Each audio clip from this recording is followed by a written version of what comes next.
Hello दोस्तों, आज की वीडियो के अंदर हम लोग कवर करने वाले हैं हमारा डिडक्शंस चैप्टर। इस चैप्टर के ऊपर मैं आपको ऑलरेडी 2 थ्योरीज की वीडियोस प्रोवाइड कर चुकी हूं, जिसके अंदर मैंने आपको प्रीवियस ईयर एग्जाम में थ्योरी के क्या क्वेश्चंस आए हैं रिलेटेड टू सेक्शन 80 जी या समथिंग, जो भी पेपर में क्वेश्चंस आए हैं, डिडक्शंस क्या पूछी जाती हैं, सब कुछ कवर करवाया है। तो अगर आपने वो थ्योरीज की वीडियो नहीं देखी है तो उनको देख लें। इस वीडियो के अंदर इस चैप्टर के प्रैक्टिकल्स का मैं आपका बेस बनाने वाली हूँ। आफ्टर दैट मैं आपको ये भी बताऊंगी कि प्रैक्टिकल क्वेश्चंस का क्या जो प्रीवियस ईयर एग्जाम में आए हैं वो आपको कैसे करने हैं। सब कुछ इस एक वीडियो के अंदर रहेगा। वीडियो को अच्छे से सुनिएगा, सारी बातें आपको क्लियर हो जाएंगी।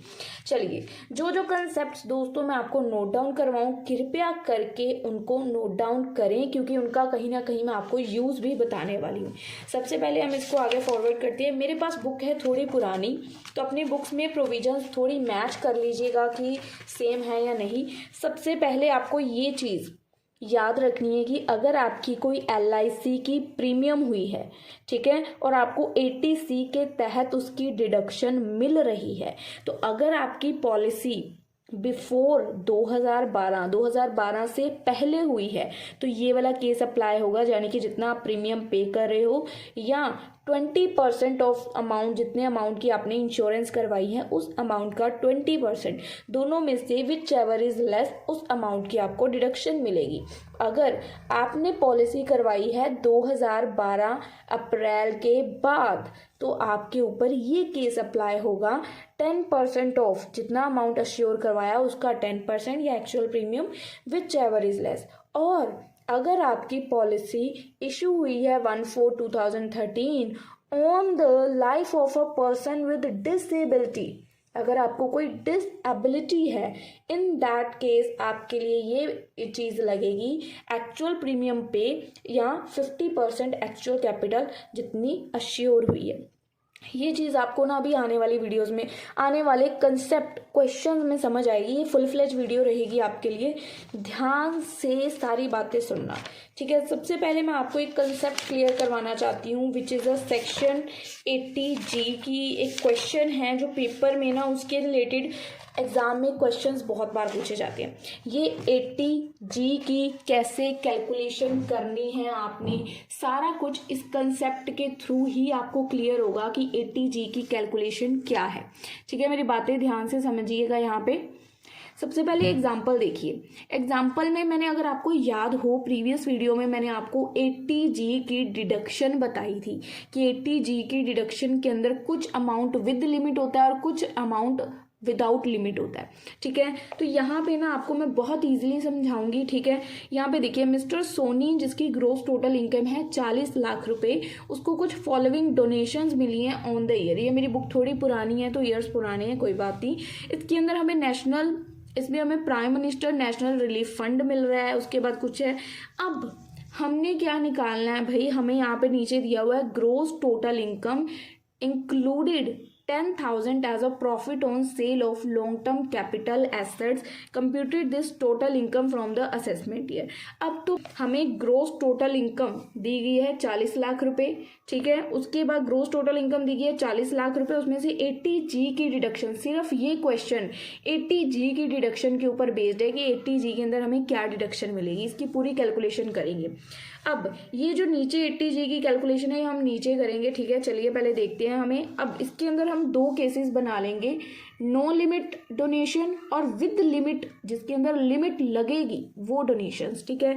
नो लिमिट के अंदर कौन आएंगे, सारे फंड आएंगे। मैंने आपको पिछली वीडियो में बताया था, नो लिमिट वाले सारे 100% पे जाते हैं। सिर्फ 4 फंड्स को छोड़ के, सिर्फ 4 फंड्स ऐसे होते हैं जिनको हम इसके अंदर ऐड नहीं करते, जो 50% पे जाते हैं। 4 फंड्स होते हैं जो किन्हीं के नाम पे होते हैं, राजीव गांधी, जवाहरलाल नेहरू जी, जो ऐसे कोई फंड्स हैं, 4 ही हैं एक्सेप्ट, ठीक है। तो वो चारों फंड 50% पे जाते हैं, बाकी के 100% पे। मैं आपको इसका एक चार्ट भी दिखा देती हूँ।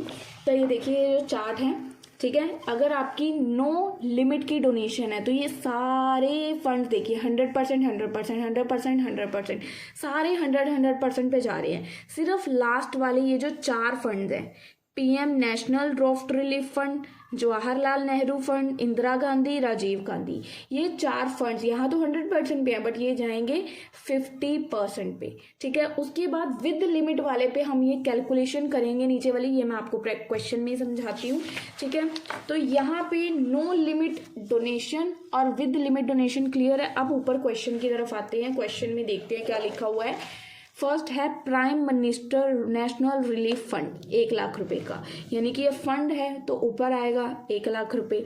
दूसरा है नेशनल डिफेंस फंड, फिर फंड है तो यहाँ पे आएगा 2 लाख रुपए नो लिमिट वाले में। तीसरा हम किसी टेम्पल को दे रहे हैं पब्लिक वर्कशिप के लिए, कुछ और है, फंड नहीं है कोई, पब्लिक वर्कशिप टेम्पल को दे रहे हैं, नीचे आ जाएगा विद लिमिट वाले में 2 लाख रुपए। लोकल कॉलेज ऑफ कंस्ट्रक्शन या कॉमर्स ब्लॉक को दे रहे हैं, ये भी नीचे आ जाएगा अमाउंट, इसका भी 1 लाख रुपीज।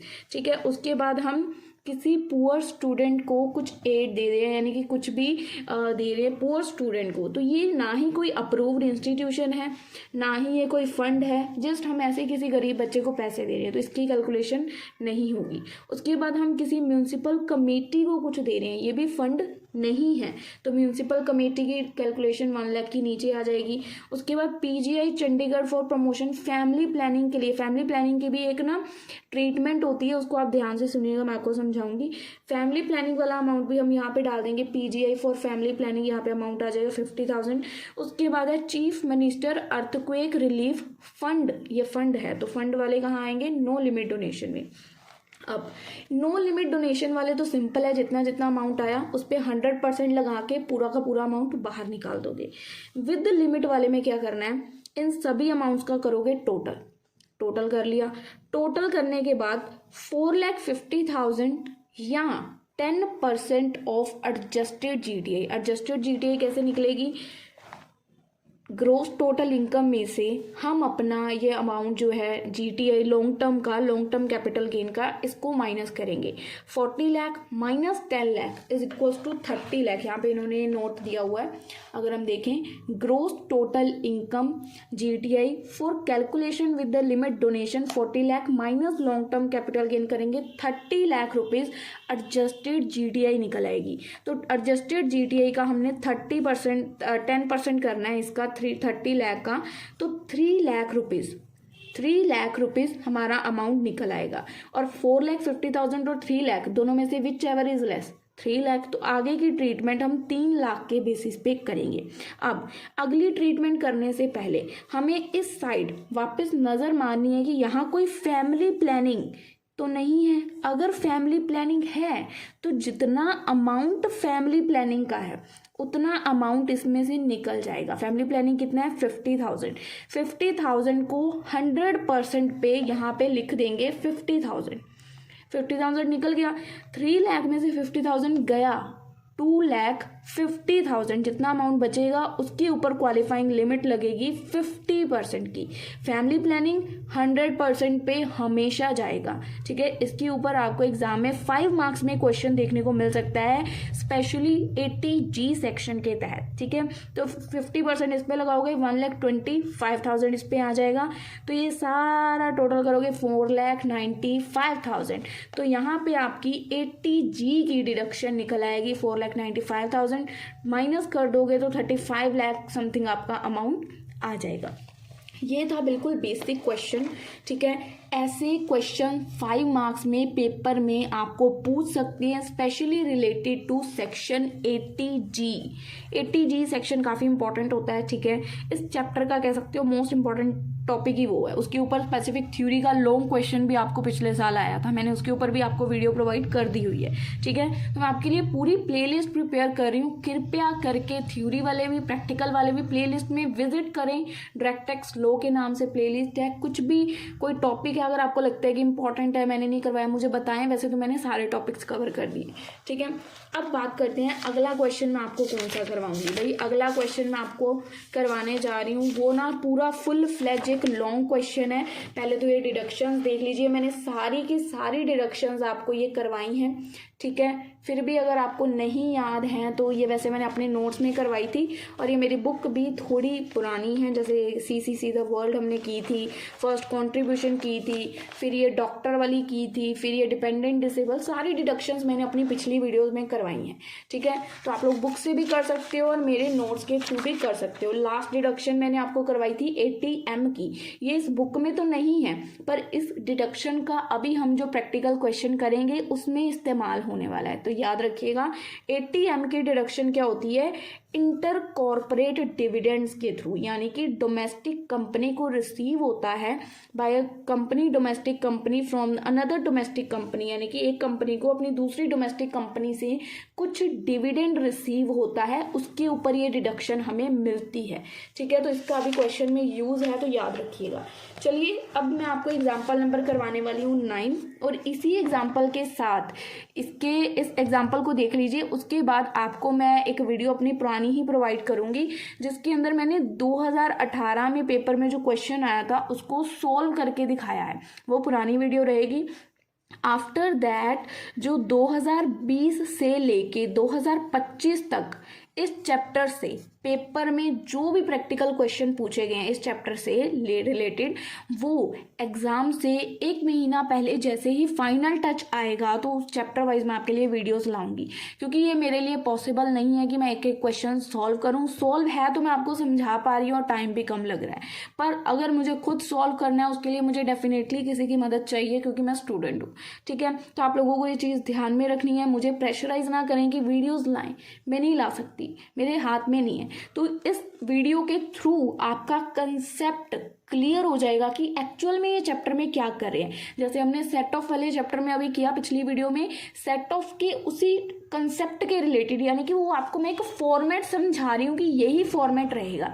सेट ऑफ के अंदर हम 5 हेड बनाते थे, इस क्वेश्चन में भी वो बनेंगे। ध्यान से सुनना कैसे बनेंगे। ठीक है, चलिए क्वेश्चन देखते हैं। तो फ्रेंड्स देखिए, सबसे पहले हम इसकी एग्जांपल की स्टेटमेंट समझने की कोशिश करते हैं। सबसे पहले देखिए, फॉलोइंग पर्टिकुलर्स दिए गए हैं mister Bahl for the assessment year दिए गए हैं। ठीक है, सबसे पहले हम सबसे पहले पता है क्या करेंगे इस क्वेश्चन के अंदर, जैसे हम सेट ऑफ के अंदर 5 हेड्स बना रहे थे, ठीक है, वैसे ही एज इट इज 5 हेड्स के अंदर वैल्यूज डाल के ग्रोस टोटल इनकम निकालेंगे, निकल आएगी, उसमें से फिर हम डिडक्शंस अप्लाई करेंगे। ये चैप्टर हमें उससे अगला स्टेप बताता है। ग्रोस टोटल इनकम तक हम सेट ऑफ में निकाल रहे थे, अब हमें निकालनी है टोटल इनकम, जो कैसे निकलेगी, जिसके लिए हमें इसमें से डिडक्शंस माइनस करनी पड़ेंगी। तो मेन ये कंसेप्ट, ये चैप्टर इसी के बेस पे रहेगा। ठीक है, आपको कंफ्यूज नहीं होना है कि ये चैप्टर में क्या है। अब हमें सबसे पहले क्या दिया हुआ है, देखिए हमें दिया हुआ है इनकम फ्रॉम हाउस प्रॉपर्टी, ये हमारा सबसे पहले आएगा। ठीक है, हाउस प्रॉपर्टी हेड के अंदर सबसे पहले हम डाल सकते हैं। उसके बाद बिजनेस इनकम, ये हमारी PGBP की इनकम होती है, हमें पता है। ठीक है, हम लोग सिंपल जैसे सेट ऑफ का क्वेश्चन कर रहे थे वैसे ही इसको भी करेंगे। थर्ड, हमें दिया गया है dividend, dividend from cooperative society. सबसे पहले ये तो आएगा सेट ऑफ की जगह, देखें जैसे सेट ऑफ चैप्टर में कर रहे थे तो अदर सोर्स में ये आएगा, पर डिविडेंड के ऊपर मैंने अभी आपको जस्ट 2 मिनट पहले बताया कि इसकी एक डिडक्शन भी होती है। डिडक्शन हमने देखी थी ना सेक्शन 80M की, तो इसकी डिडक्शन हमें मिलती अगर ये उसकी जैसे यहाँ पे लिखा हुआ है डोमेस्टिक कंपनी से अगर दूसरी डोमेस्टिक कंपनी को डिविडेंड रिसीव होता तो हमें ये डिडक्शन मिलनी थी। इंटर कॉर्पोरेट डिविडेंड रिसीव होता, एक डोमेस्टिक कंपनी से दूसरी डोमेस्टिक कंपनी को अगर डिविडेंड जाता और अ फॉरेन और अ बिजनेस ट्रस्ट, तो हमें वो डिडक्शन मिलनी थी। पर यहाँ डोमेस्टिक कंपनी नहीं है, यहाँ कौन है, डिविडेंड आ रहा है हमें कोऑपरेटिव सोसाइटी से। कोऑपरेटिव सोसाइटी होने की वजह से हमें इसकी जो डिडक्शन है रिसीव नहीं होगी। जिसकी डिडक्शन होगी मैं आपको बताती जाऊंगी। ठीक है, लॉन्ग टर्म कैपिटल गेन, ये हम लोग सीधा जैसे सेट ऑफ वाले चैप्टर में कर रहे थे, हमारा कैपिटल गेन हेड के अंदर आएगा, सिंपल हम डाल देंगे। ठीक है, उसके बाद ही paid 28,000 as a life insurance premium on his own life. तो ये लाइफ इंश्योरेंस प्रीमियम वाला केस है। इस वीडियो से पहले मैंने डिडक्शंस की कुछ वीडियो अपलोड की थी। एक वीडियो थी जिसके अंदर मैंने आपको डिडक्शन का ये वाला पूरा चार्ट, ठीक है, जिसमें सारी डिडक्शंस फुल फ्लेज आपका लॉन्ग क्वेश्चन निकलता है, क्योंकि उसके अंदर सारी इंपॉर्टेंट 15 इंपॉर्टेंट डिडक्शंस मैंने आपको करवाई थी, 15 डिडक्शंस। ठीक है, पहली ही डिडक्शन उसमें हमने की थी 80C contribution. Contribution means contribute to life insurance premium. ठीक है। तो यहाँ आपको 80C की डिडक्शन मिलेगी और इसकी एंट्री करेंगे हम। उसके बाद ही गेव 30,000 एज डोनेशन। डोनेशन वाला कौन सा सेक्शन था? Section 80G। तो ये 80G सेक्शन की भी आपको डिडक्शन मिलेगी, ठीक है। उसके बाद ड्यूरिंग द ईयर उसने डिपॉजिट किए 18,000 in an equity link saving scheme. ये 80C का एक फंड है और यहाँ पे आई थिंक लिखा भी हुआ है नोटिफाई अंडर सेक्शन 80C। तो ये 80C की डिडक्शन आपको इसकी भी मिलेगी। ही डिपॉजिट 12,500 की नेशनल सेविंग स्कीम, ये भी 80C की डिडक्शन है, ठीक है। NSC में आपको इंटरेस्ट रिसीव हो रहा है 2260 रुपीज़, ये भी 80C की डिडक्शन है। और जब आपको कोई चीज़ पे इंटरेस्ट रिसीव होता है तो जब आप सेट ऑफ के जैसे क्वेश्चन को सॉल्व करोगे तो इंटरेस्ट की वैल्यू आपकी अदर सोर्स में भी आएगी, जो अदर सोर्स हेड बनाएंगे उसके अंडर भी आएगी, ठीक है। उसके बाद यहाँ पे उसने बोरो किए 60,000 रुपीज़ और कंट्रीब्यूट किए पेंशन प्लान LIC में। पहले तो देखो पेंशन वाला सेक्शन कौन सा था डिडक्शन में? 80CCC। 80CCC मतलब CCC द वर्ल्ड। अगर आपको दुनिया देखनी है तो आपको पेंशन चाहिए, पेंशन चाहिए तो पेंशन में इन्वेस्टमेंट करनी पड़ेगी। तो 80CCC यानी कि पेंशन में इन्वेस्टमेंट थी। पर इसकी डिडक्शन आपको क्यों नहीं मिलेगी? क्योंकि इसने जो इन्वेस्टमेंट की वो पैसे बोरो करके की। ही बोरो 60,000 और उसके बाद उसने पेंशन प्लान में इन्वेस्टमेंट की। तो अगर कोई किसी से पैसे उधार लेके आप इन्वेस्टमेंट कर रहे हो तो वो काउंट नहीं की जाएगी, उसकी डिडक्शन आपको नहीं मिलेगी। उसके बाद इंटरेस्ट, फिर इंटरेस्ट आ गया तो ये तो अदर सोर्स में पहले जाएगा। उसके बाद fix deposit in a bank 6,000 interest receive हो रहा है, ठीक है। उसके बाद ये कह रहे हैं कि इस टोटल इनकम को अज्यूम करना है कि एक सीनियर सिटीजन की टोटल इनकम है। तो fix deposit according to senior citizen 80TTB का सेक्शन बनता है। मैं आपको समझाऊंगी सेक्शन 80TTB का क्यों है। पहले तो हम लोग सेट ऑफ के जैसे चैप्टर बना लें। हाउस प्रॉपर्टी गिवन है, PGBP, other section, other source के 3 हैं हमारे पास, ठीक है, और हाउस प्रॉपर्टी। तो सीधी वैल्यूज डाल देंगे।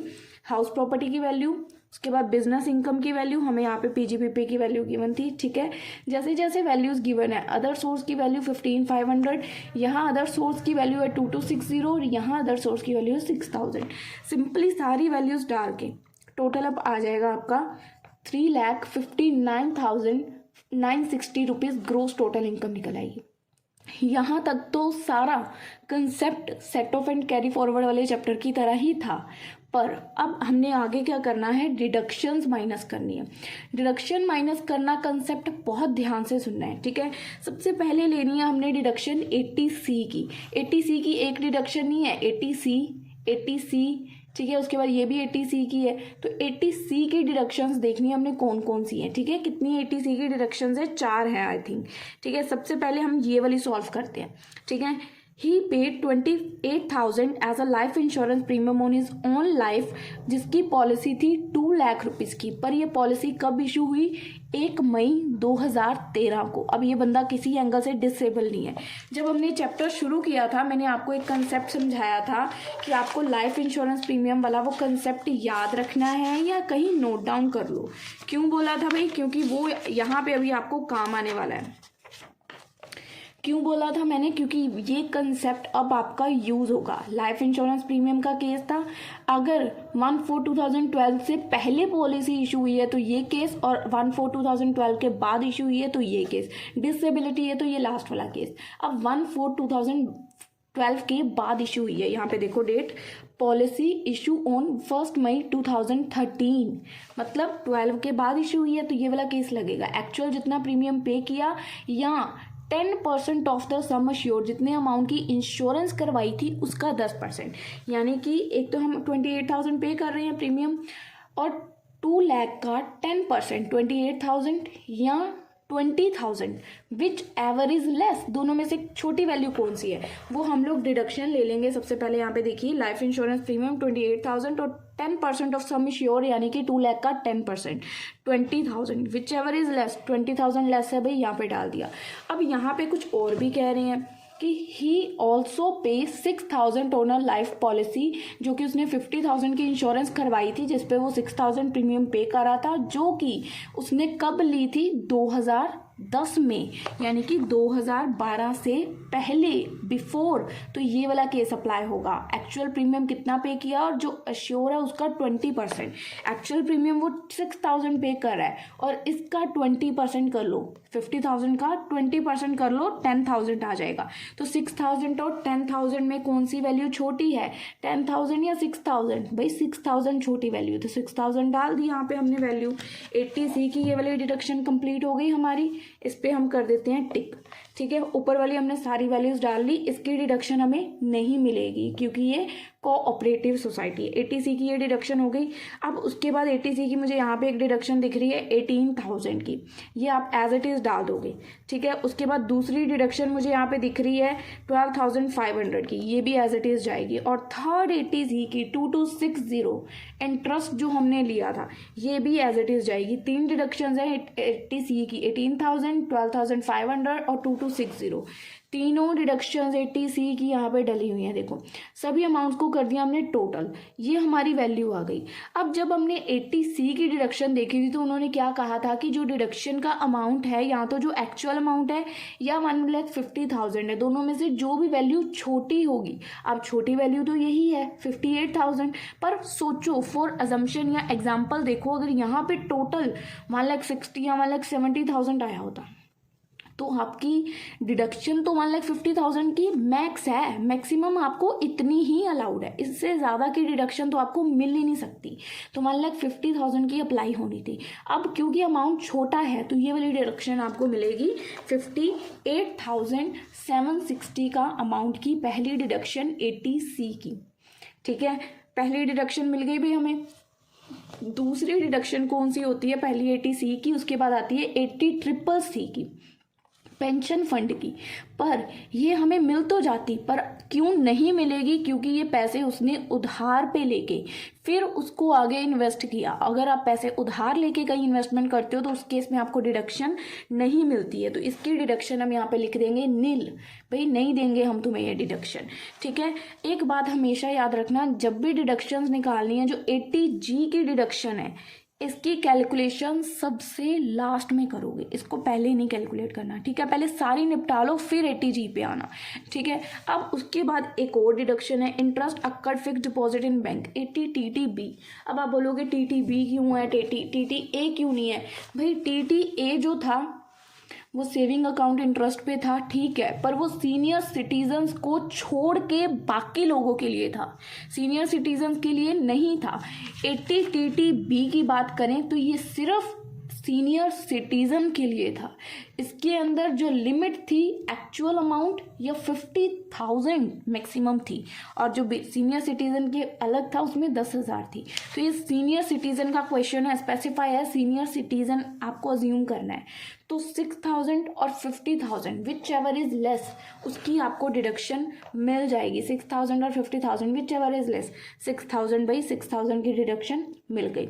अब मुझे नहीं लगता कोई पॉइंट बाकी है सिर्फ 80G को छोड़ के। देखो मैंने यहाँ पे टिक किए, सिर्फ 80G का पॉइंट लेफ्ट है। अब लेते हैं 80G का पॉइंट क्या कहता है, चैरिटेबल इंस्टीट्यूशन अप्रूव्ड। क्या ये कोई फंड है? पहले तो मुझे ये बताओ, मैंने आपको 5 मार्क्स का भी क्वेश्चन करवाया 80G का।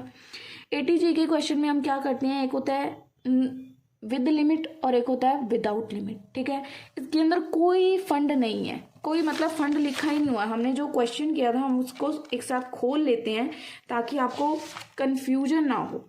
देखिए नो लिमिट वाले में फंड्स आएंगे और विद लिमिट वाले में कोई दूसरी डोनेशन। अब ये नो लिमिट वाला तो है ही नहीं केस, ये क्या कोई फंड है, लिखा ही नहीं हुआ कहीं फंड, तो यानी कि ये नो लिमिट केस है और विद लिमिट वाला केस है।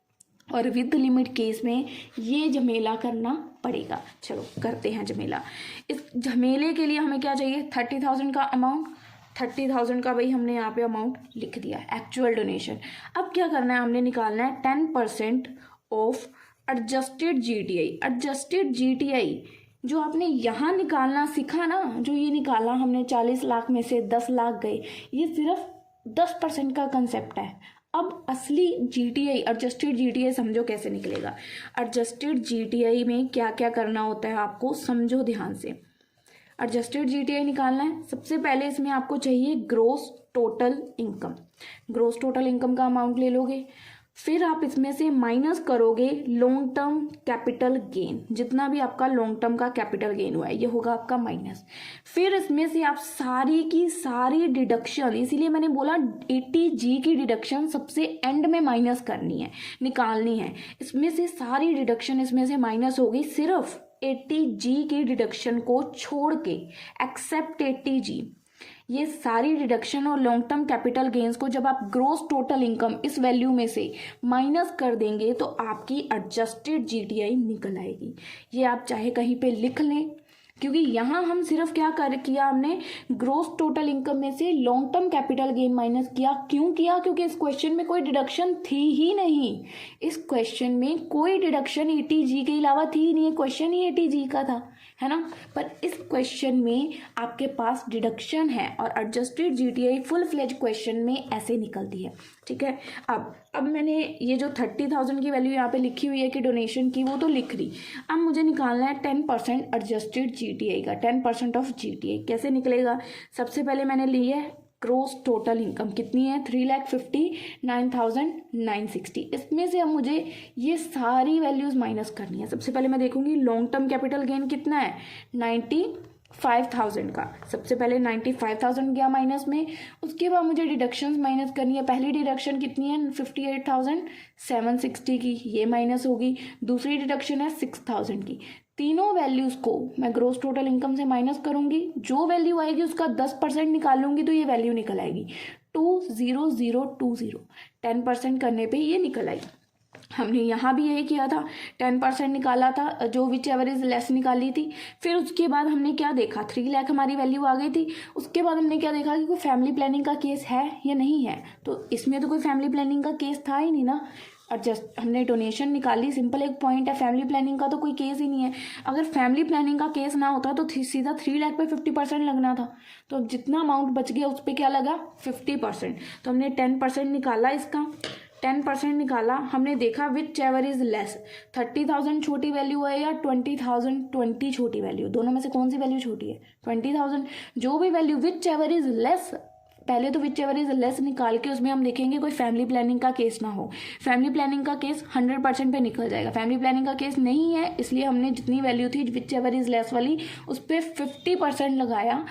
2020 का 50% किया तो 10010 हमारी ये अमाउंट 80G की डिडक्शन निकल आई, ठीक है। अब इन सभी डिडक्शंस को ऐड करेंगे, यहाँ ये अमाउंट आ जाएगा और इसमें से ग्रोस टोटल इनकम में से सारी डिडक्शंस माइनस करने पे हमारी निकल आएगी टोटल इनकम, ठीक है। अब देखिए ये क्वेश्चन में देखिए सारे पॉइंट्स आपके हो गए, कोई पॉइंट पेंडिंग है, कोई भी नहीं है। तो ऐसे ही फुल फ्लेज क्वेश्चंस आपको करने हैं।